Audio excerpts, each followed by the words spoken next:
So I want to thank my guest today. This is Willie Drury, and he owns Maine Magic Mud Company, the Maine Magic Maine, Mud Company, Maine Magic Mud LLC is the business name. LLC. Got it. Yeah. Okay. We want to keep it legal. Um, and so Willie runs his business on Vinalhaven, but he's, as somebody who just is a real smart person that I've known for a long time, I thought he'd be fun to interview. So thanks for coming to join this interview, Willie. Appreciate it. Well, thank you very much for interviewing me. I mean, publicity, Yeah. any publicity is good publicity. So, even I when know, it's any stumbling press through is good press. it. Well, I just think what you're doing is really interesting, and I think people will, especially the kinds of people who are also in the throes of starting a business, I think will get some value from your experiences. So yeah, I was thinking about this, and I was like thinking about what I want to talk to you about, and it's really interesting. And I don't know, you're probably not, maybe you keep up with beauty trends better than I do, but it seems like a few years ago we were all talking about makeup, and now everybody is about skincare and serums, and makeup companies are coming up with masks and stuff like. So, and you're part of this like skincare industry. Did you sort of plan it that way, or did it just kind of like happen? I certainly didn't plan it that way. And it's interesting. I mean, I think I'm a little bit nervous about a lot of the serums, and some of them I've started to incorporate, acid and stuff like that. And Yeah. that makes me nervous, and it's certainly something that I shy away from. I don't have a whole lot of experience in the cosmetic side of things. I think of Maine Magic Mud more as like where the cleansing ritual, where we show beauty instead of manufacturing it. And so I think of us as a little bit separate from the cosmetic trends, from the sort of the tinctures and stuff like that. Most of our products, I mean, all of them at this point, are just various cleansers. So we don't do a whole lot of the skin manipulation or. Yeah, I feel like don't put acid on your face is probably, as somebody who contributed to your science education, I'm just really proud that you've taken that away. Good. Yeah. From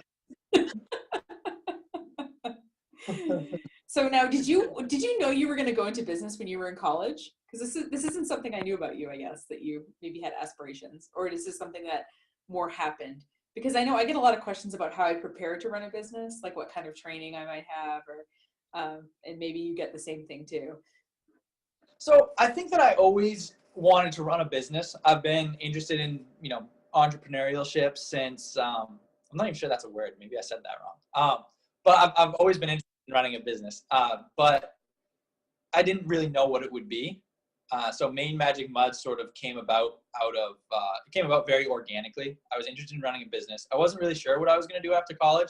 I wasn't sure if I was going to go back to school. I wasn't really sure how things would shake out. And so Maine Magic Mud sort of happened. And it came about more because I've always wanted to run a business, own a business, than because of any particular passions. I guess my passion is for the business. Mm-hmm. So what, you just were hanging around one Friday night and people just started like on the beach, and then people just started putting it on? Like, how did you make the leap, I guess, from thinking about running a business to?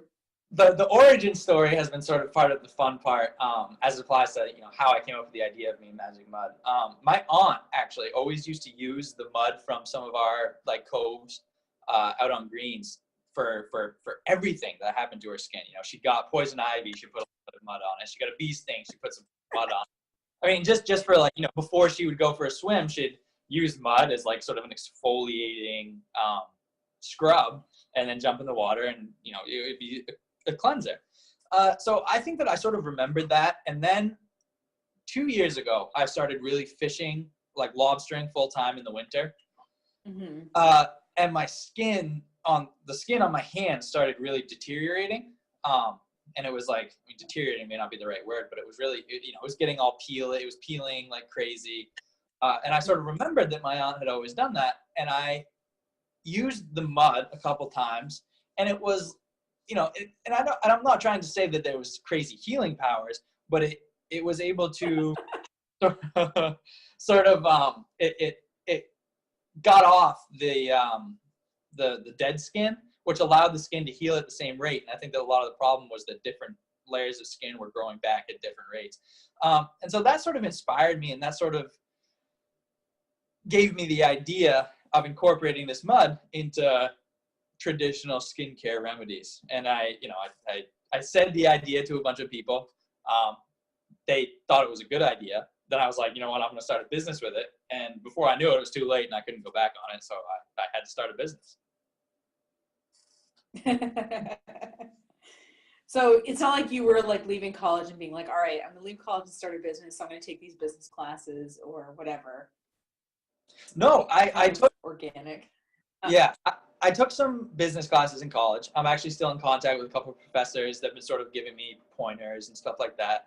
I participated in a entrepreneurship, I keep saying the word, contest, and I don't ask me how it went, but I did participate in one of those contests, which was really good. It was a lot of fun, and was a really valuable learning experience. You know, you had judges that, you know, told you about your ideas and evaluated you and sort of talked about your business acumen and stuff like that. So I didn't prepare myself for Maine Magic Mud specifically, but I do think that in college I was trying to prepare myself for running and starting a business. Mm-hmm. Yeah, well, and the thing too with those pitch contests, at least the one that I took part in, is they're looking for businesses that are going to scale really quickly and that are going to grow exponentially. And the reality is that I don't know if yours was looking for that, but the reality is like a lot of businesses, you know, don't necessarily work that way. And you don't have to define success as the fact you like 10 times your income in a year or something, and hired 500 people or something like that. So yeah. So I know that typically those pitch contests, they're looking for things that scale really quickly. For sure. So it was a valuable experience, even though I didn't win. It was, you know, I feel like it was just, it was important for learning. It was important. You know, I talked to a lot of people that had started their own businesses, and it was just very cool all around. So, you know, I think it was cool. And I mean, yeah. Yeah, no, I think it's a good, if you can communicate your idea to people, I think that's like just a really valuable thing to know how to do. So you're, because the thing with what you're doing though, because I know nothing about it, is like you're kind of putting out a product that people are gonna put on their face, you know, on their face, and has some skincare stuff. I just wouldn't know the first thing about going about this like legally or all that. How did you get yourself knowledgeable enough to feel like you could put a product out there that was, you know, legal and ethical and a good product and all that stuff? Because I have a feeling there's probably a lot of steps that most people don't know about if they don't make products. So I think that the answer to that is pretty straightforward, and it just is a lot of research. You know, we started the first, I mean, half, even including now, of the time that we started this company was researching what we were going to do, researching how to do it, researching how to do it legally, researching how to do it safely, and researching how to do it in an environmentally friendly way.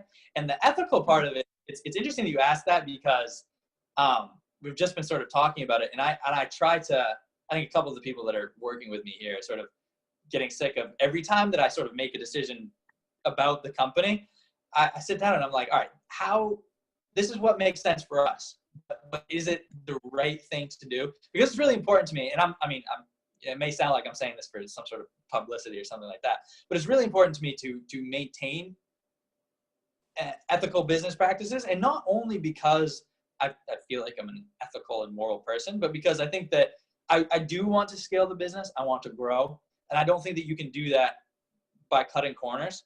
And I think that being unethical is a way to do that. So the ethical thing is I think always a work in progress. I think that is something that you have to keep in mind every day, all day. But as for the rest of it, like the legality and you know, how to put stuff together, that was a lot of just grunt research right at the beginning. Yeah, no, I think it's true. And sometimes like you make the best decision at the time, but something I've always struggled with, even personally, is like revisiting a decision I've already made. Because I'm one of those people who just like, I just want to check it off the list and like move on to the next thing. But some decisions you got to revisit. And sometimes the right answer now is not the right answer 3 years from now. But it sounds like you're keeping an eye on those things. And I think honestly, the people who do cut those corners and who do kind of shady things, it catches up to you in one way or another. And I think there's a French expression. It's like there's no pillow so soft as a guilt-free conscience or something like that. And that's kind of how I like to live my life. If I'm like going to sleep, if I don't feel bad about anything, if I feel like I like left it all out on the field and I did a good job, like that's I guess my measure. Because it's not like you're not working for a company where the boss is gonna have a quarterly review with you or an annual review with you and is gonna say, "Hey, Willie, you're doing a great job." You know, you have to be able to tell yourself that. And I think that's part of being ethical, you know, is that you can tell yourself that if you're doing that. For sure. And I completely agree. And in terms of revisiting decisions, I mean, I actually, one of the professors that I'm still in contact with that sort of helped me, you know, that helped with the sort of the business side of things. You know, he invested in a lot of stock. And I think that, you know, it's sort of separate from the company, but in terms of decisions that you could have made at a given point, the stock market, and, you know, he and I were sort of doing it together and I'd invest in stock. And then I told him one day in class, I was like, you know, I invested in this, but if I invested in, you know, Apple, you know, it's up 50% from when I bought whatever it was. Right. And he's like, you can't, I think you can revisit decisions that you can change, but revisiting decisions that are gone and over is I do it all the time and I can't help it, but it's so maddening and so frustrating. Knowing that you're doing it is really good. And I think that's where people's unhappiness comes from, is they keep revisiting decisions that they actually, like you said, that they actually can't do over, or they, even if they could, it's not particularly helpful, you know? Very much. You know, I'm sitting here, you know, I spend every day trying not to like, I think that to start a business, to grow a business, you have to commit to the business. So I spend a lot of time trying not to think about, you know, what if I had gone to grad school? What if I'd applied to some, you know, internship at a big company and stuff like that? Just because I just don't think it's a productive use of time or emotional strength. Right. Well, and honestly, like, you know, I'm the only person in my college friend group that runs a business. And the thing is, like, a lot of people, and I'm sure this is already happening to you, they've always wanted to do that, and they like admire your courage and they admire your, you know, you're going for, and then, you know, right when the stock market crashed about 2008 or whatever, a couple of them lost their jobs and everything. So I think people realize that, you know, things are inherently a little bit fragile, and, you know, even you have complete control of your company, but it's still, you know, something that's fragile. But the thing is, like, nobody else, it's not like anybody else has it really better, so to speak, in this economy. So yeah, I'm sure that a lot of your friends are thinking, oh, I wish I had the wherewithal to do what you're doing. You know what I mean? It's funny that you say that. I mean, oh, sorry. I'm sorry. Did I interrupt you? No. I mean, because I just feel like people project their like entrepreneurial dreams onto me, for example. You know, because they want to be doing it, so they put that on you a little bit, maybe. For sure, and that happens. It's so funny to me. Not funny, but those moments are interesting to me because I've found, not that I'm old and experienced or anything like that, but to me, the key to, it sounds so cliche and I don't even know if it's the right phrasing, but the key to doing things, the key to starting things, the key to creating what you want out of life is just doing it. And that's so, you know, so intuitive, you know, so obvious, and it's just like perhaps obnoxiously simplistic, but I think that there's a lot of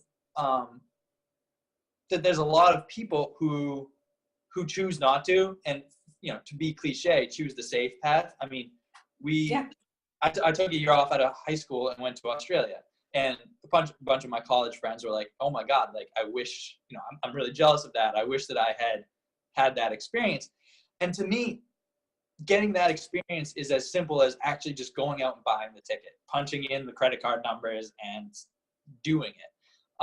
And I think that's the same part about I have the same feeling in terms of starting this company, that all it took, besides a little bit of like wheeling and dealing and a lot of effort, was actually just trying. I went out, I grabbed some mud, and I asked people if they'd be interested in it. They said yes, and I sold it to them. That's awesome. So now, like, because the thing is, are you heading into year 2 now, or are you in year 2? What's your, like, I guess We're it's hard heading to pick year 2. Okay, got it. Okay, so year 1 is mostly behind you, if not entirely.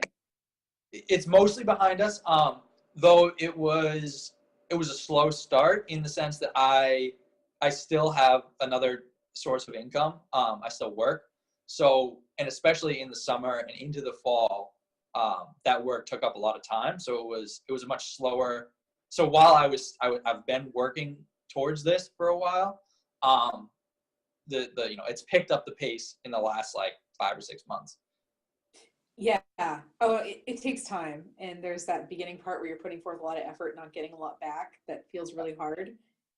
But that's the part where most people give up. But so now you've been doing pretty much your own marketing, right? The whole time. You're not like retaining a marketing firm or anything like that. Yeah. So how have you, because there's all these different ways, right? You can get word out about the product. Have you had some, because people are always like, well, how can I do this myself? And I never know what to tell them because I've just been doing it for a really long time. And what are some good DIY resources that you've sort of run into, whether they're online or not, in terms of helping you figure that out? So I think that so far I've been pretty bad at my own marketing.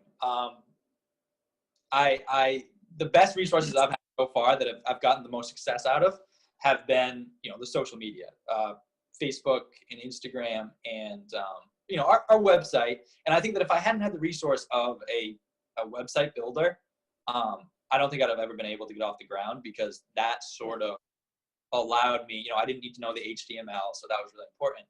But the social media, in terms of marketing, social media has been by far the most, bang for our buck so far. I spent a lot of money on advertising right at the beginning, and that really, I'm not saying that advertising isn't something that I want to do eventually, but in terms of where I was with the company, that really didn't pan out very well. So far, the big boons have been the social media accounts and stuff like that. Yeah. I know. I always tell people, like, in terms of ad spends, it shouldn't be more than 10% of your total marketing budget. Like the rest of your marketing budget should be like your time and your like other things you can do. But to me, like, ads have a limited usefulness. We don't do a ton with ads because I don't know. I feel like an ad's like a gas stove. You know what I mean? Like one of my colleagues said that, like, paid ads, like you turn it on and it heats up real quick, but you turn it off and it like cools off. Yeah. Whereas like something that you would do, like a blog or a website or whatever that you build on, it's like an electric stove and it like slowly heats up. But when you turn it off, it like, if you were going to turn it off completely, it would take a while for it to cool down. So it's slower to warm up, but it's also slower to cool down. But I've always liked that analogy a lot. Yeah, I like that analogy. Yeah. So would your warning be then, if you could warn somebody who's in year 1 of starting a business, would you warn them not to spend too much on paid ads? Is that what you would warn them? Or is there something more significant you would warn them about, if you could warn them about something? So if I was going to warn them about something specific, it would be don't spend too much right out of the gate on paid ads. I just think that money could have been better spent elsewhere. In terms of like more philosophical warnings, apart from just doing something, I think a big issue that people run into is not being honest with themselves about their own shortcomings. And I try to be. I have a lot of flaws, and I try to acknowledge them. I don't have to go to a job now. I have this business, and it could be really easy for me to just sit on the couch and binge watch Breaking Bad or something, but I have to make the conscious choice. And because I know myself as a bit of a procrastinator, I have to be conscious and make the choice not to be. And I think that I wouldn't be able to do that if I wasn't aware of the fact that I was, prone to procrastination. So I think that that's the other thing that I would warn people about, just being aware of where you're going to fall short or where you might fall short, and what your own issues might be. Yeah. Yeah. That makes sense. Because I know, the thing with like weaknesses or whatever, there's like kind of two ways. One is to be like, I have these weaknesses and I'm going to hire these other people, or I'm going to kind of work around them. And then there's some people who are like, I'm going to overcome them. And Yeah. I feel like I spent the first 5 years like trying to overcome, but now I'm just like, you know what? I'm terrible at this and I'm probably never going to be good at it. And that's okay. And like move on, So heading into year 2, what do you think is going to be different about year 2 than year 1? Other than the fact, it sounds like you're doing this full time now, right? I'm doing it full time. I'm actually, I'm trying to figure out whether or not I can do it full time. I still have the ability. I mean, Lobstream's great because it's it's for me, especially because I'm a stern man. I'm not a captain. So I don't have the boat. I don't have the overhead. I don't have to spend the money I earn lobstering is straight to me. I don't have to think about it. When I'm off the boat, I get to think about the business. So it's really been really forgiving in terms of starting a business, and it's great to have a pretty lucrative second income. And I don't know if that might still help going forward. And I'd be able to keep a couple full-time people in Maine Magic Mud and still have income while we sort out things. It's just nice to feel like you've got a little bit of cushion. And since we don't have that loan or the big trust fund, I think that's great. But so far and right now, I'm doing Maine Magic Mud full-time. So going into year 2, I think what I'd like to see is, largely expansion. I want to, I see increased sales. I'd like to sort of figure out where our niche is. We're talking about whether or not we can do hotels and that kind of thing. Be the toiletry things that you see in hotels. And that has become, more difficult as we go on, not to like go into the business side of things too crazily much, but just us competing with price points of big companies, especially with our specialty products, just doesn't seem feasible. And so I think that going into year 2, I hope that we settle into a niche more efficiently. We're sort of just trying everything right now, so I think year 2 will be a little more focused, a little bit more streamlined, and then ultimately lead to expansion. Yeah. Like, are you spas? Are you hotels? Are you, individual e-commerce? Are you? Yeah. No, I think at first you do have to kind of try everything.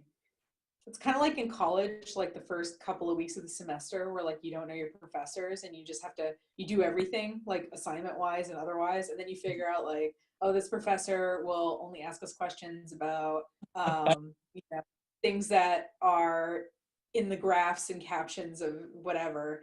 Oh, and this professor never asks about the supplemental reading. And then you figure out what you can get away with not doing. Yeah. Fair. Yeah. Right. And it's so funny because I tell people this and they're like, what, you didn't do everything? I'm like, I would still be at college if I had like to read everything that was assigned. I couldn't have physically read everything or done everything that was assigned to me, honestly. But the first 2 weeks you try to. The first little bit you have to try everything. Because you don't know. That's such a great, it's so great to hear that perspective, because that's something that I've been trying to voice. We've just got a couple new team members here. And we've got some perfectionists coming in, which I think is very valuable. And at the same time, I think that, and this ties into exactly that mentality, that the understanding when good enough is good enough, and just going forward with that and sort of figuring out what it is you need to do, what it is that you're good at doing, and sort of focusing on that. And you're right. I get that a lot too. People, when I tell people what we're doing, what we're focusing on, I get asked, why aren't you doing X, Y, and Z? And it's just like, we don't have time. And I feel like if you spread yourself too thin, you do everything poorly as opposed to everything really well. And so I think that's a really good perspective to have. And it's something that I try to incorporate into the business process. Yeah, you gotta just smile and nod at those people and just be like, thank you for your suggestion, keep it in mind. And it's funny, I mean, I opened a second business thinking that would be easier because I've already been through the process, and you still get the same crap when you open the second one. You know what I mean? Everybody has all these ideas of things that you should do with your infinite time and money. But you just have to like just kind of smile and nod and sort of take it in.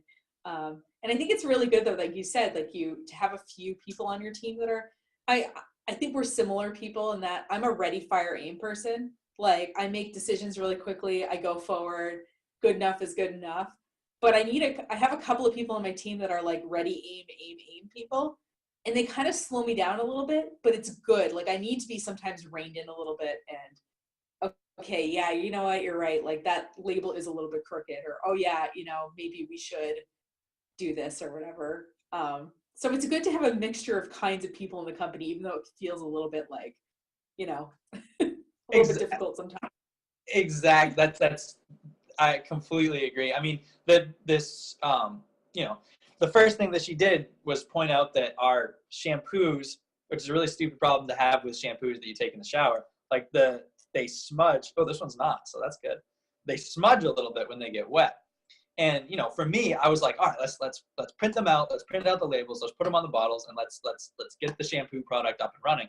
She points out that they smudge when they get wet, and then my first reaction is, okay, whatever.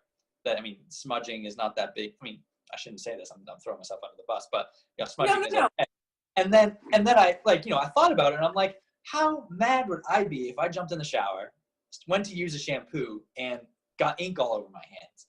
And I'd be maybe mad's not the right word, but I definitely wouldn't be impressed. Right. It would be annoying. Yeah. So her being on the team with that perspective, exactly what you said, it reins you in. It gives you like a moment to be like, all right, that's a really good point. Let's fix that problem before we get it into major production. Right. And it seems like the fact that she felt comfortable saying something probably means you have a kind of see something, say something kind of culture, which I think is really good. That if someone sees something wrong, no matter what position they are in the company, and I hope my people also feel comfortable. Like if you see something wrong, see something, say something, and you won't be penalized for it. I won't get mad at you for it, but the more eyeballs on something, the better, the better it's going to turn out. Completely agree. And I think another side of that is that you have to try to, and this was hard for me. And it still is. And I think that it's sort of a human reaction, but trying not to take things personally when there's an issue is very, very important, especially when it applies to the business, because I think that taking the constructive side of criticism, and I think that there's a very important distinction between just, why didn't you do X, Y, and Z? And it's like, all right, here we go. And then somebody that's actually, looking at it and giving you an issue that has a pragmatic solution. It's like, we can't solve a problem like, why can't we produce 100,000 units in a day tomorrow? But we can solve the label running. And so I think it's very valuable to have that sort of dynamic and have that, see something, say something, community feel. And then also not let that sit, not that weigh on you. Understand that there's going to be issues, and understand, especially in the mentality of, good enough is good enough, which maybe is not the slogan that I want to associate with Magic Mud, but No, I think it's customers, you just have to make a decision. And if you actively cared about every little thing all the time, like you'd probably still be in pre-launch right now, So yeah, that's completely understandable. I don't think it means you would put out an inferior product. I think it just means that, okay, I've spent the amount of time and effort I'm going to use making this decision. We're making this decision for now, and we'll revisit it if there's an issue, Yeah, exactly. Yeah. Onward and upward. That's kind of like one of the expressions I've really embraced in the last 10 years. It's just like this idea that, like, we're going to move on from this, and we're ideally kind of always moving forward and upward about it. Because, and ideally your problems change too. Like, we have a yearly company retreat, even though there's 3 of us, and that feels really stupid. But we pick a couple of goals. So we've been doing it for 4 years. And the first year, and I'm kind of embarrassed to admit this, so we're an internet company, right? And one of the problems that people pointed out was like, we don't have a secure place to store our client passwords. Okay, that's a freaking problem. You know what I mean? And it's a problem that it was bothering me, but hearing someone else say it, I was kind of embarrassed that I let it get to that point. And also I was like, okay, you know, I'm going to have to build this solution and I'm going to make no money doing it. Like I can't bill for this, I can't whatever, but it's the right thing to do. Yeah. The last company retreat, what was the thing? Oh, we decided that anything that we wrote, that we put out was going to be proofread by somebody because we had a couple of typos. But like we went like in 4 years from like our clients' information maybe insecure to, hey, we misspelled lobster a couple of times. Let's fix that for next time. Yeah. You know. So ideally, you're moving toward, and as you go forward, like your problems will get different, but they'll get smaller, and that's smaller, fine. Yeah. Yeah, and it's you know, but you do have to, you know, you address them as they come along. You know. Yeah. It sounds like you're doing that. That's a great story, and that's such a like, I don't know. I'm sure that at some point I'll have my own you know, sorry, I just got another call. I hope that didn't interrupt our interview. No. That's okay. A little pause never hurts anything. No, that is. I mean, I'm sure that we'll have our own sort of password story as we move forward. So, you know. Well, what I recommend everybody do is just turn on two-factor authentication on your email. It's something you can do in Gmail. And what that does is when you log into a new device for the first time, you put in your password and it sends a code to your phone. And once that device is approved, it's good for 30 days. I'll tell you, like, that's the first thing we did is I was like, okay, if someone for whatever reason gets my email password, they can get at everything. Mm-hmm. And so what I did is I just put two-factor on and I thought, okay, now they need my email and password and they also need my phone. Yeah. Which makes it a little bit more complicated. Yeah. You know, so I just tell people, just turn it on. Your employees are going to resist it. They're going to be really annoyed about it. You can generate these codes, like, and they can just, I had one guy and he literally could not figure this out. So I just generate him like 10 codes or something. And that was good for, like I said, it's good for 30 days. So that was good almost for a whole year. And I just said, just put these somewhere like not stupid. And, you know, you can use these codes to authenticate. But it really cuts down because now I don't ever worry about someone logging into my email without me knowing it because I would get an alert. Yeah. You know, that someone had logged in. So I just tell people, I'm like, if you're just worried about security, just lock down your email. Mm-hmm. And then at least the damage can be minimal. You know, yeah, maybe they get at parts of your website or something, but at least they're not mass emailing your customers with your email address or taking sensitive information out of your email. Because people do still email sensitive information, even though you ask them not to. I've had 3 people email me credit card numbers, even though I've told never email me anything like that. They're like, oh, just put it in. And I'm like, oh, but I have two-factor on my email, so I'm good, you know? And I immediately delete it and then empty out my trash can. But, you know, but I still try to ask them not to do it because it's just not, I don't want to be responsible for anyone's credit card number. You know, that's a thing I don't want to do. So it sounds like, you know, you don't have infinite time and you don't have infinite money. So how is it, you know, and I'm sure, and you, like you said, people are telling you, oh, you should be using Snapchat probably, or, oh, you should start like, I don't know, blogging on the Bangor Daily News website or whatever. How do you evaluate an opportunity, whether it costs money or not? Because it'll cost you time if it doesn't cost you money. How do you decide whether to do something or not, besides your gut feeling, which I get is powerful?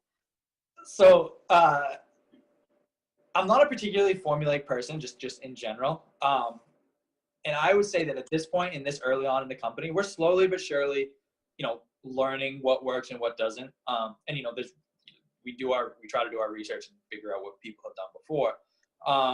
But for the time being, and there's so, I mean, it's a manageable number in terms of evaluating a new opportunity. It's not like we've got like 10 options. We have to choose one. We're sort of, you know, slowly getting one. We get one option. I think how I do it right now, and this is pretty simple and anticlimactic, is we just do it on a case-by-case basis, and we evaluate it. We see how much it'll cost, how much time commitment it'll be, and we go from there. I think formula is important. I think that I was an EMT for a while, and you know, you had the sample thing, and it, you know, allowed you to not forget stuff, which was really critical. And I think that at some point that we'll come up with something like that for this company. A checklist. How much does it cost? Will it affect X, Y, and Z? But for now, we really do evaluate opportunities on a case-by-case basis and try to make decisions, on a specific basis.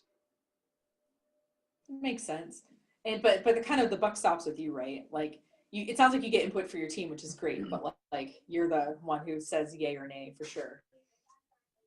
Yeah, I am for the company, but I really do. I value. I don't think that I'm the most experienced in terms of some of the things. I mean, in terms of we just hired the gal I was talking about as a marketing person, and she's more experienced in that field. And so I'll largely, she just got me to make a Pinterest account. I mean, it was just so that we could share photos without sending them to each other, bulk files. Yeah.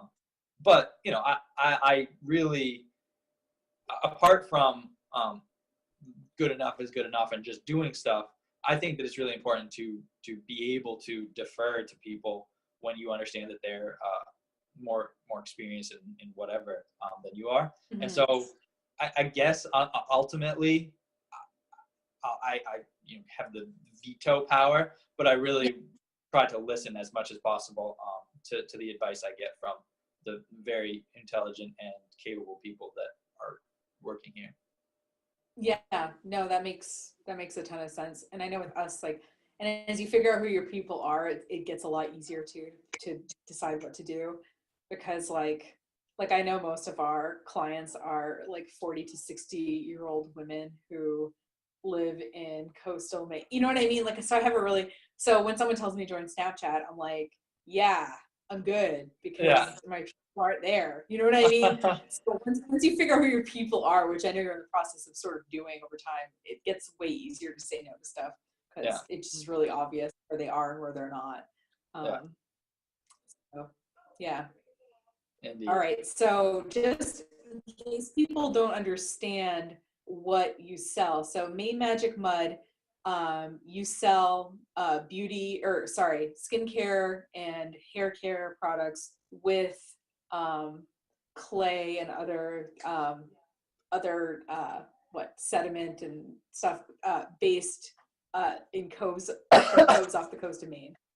Pure and has a lot of minerals in it. That's cool, because this will give the sort of a basic opportunity for me to do a little spiel. Exactly. We incorporate ingredients from the coast of Maine into traditional skincare products. In our scrubs and in the mask and in the exfoliant, that is mud. And we process the mud, and we go through and we test it and make sure it's safe on every batch of mud that we get. It also is very little mud, so there's no like environmental danger or harm. The mud is a pretty small. That's good to know. So it's not like we're out strip mining for mud.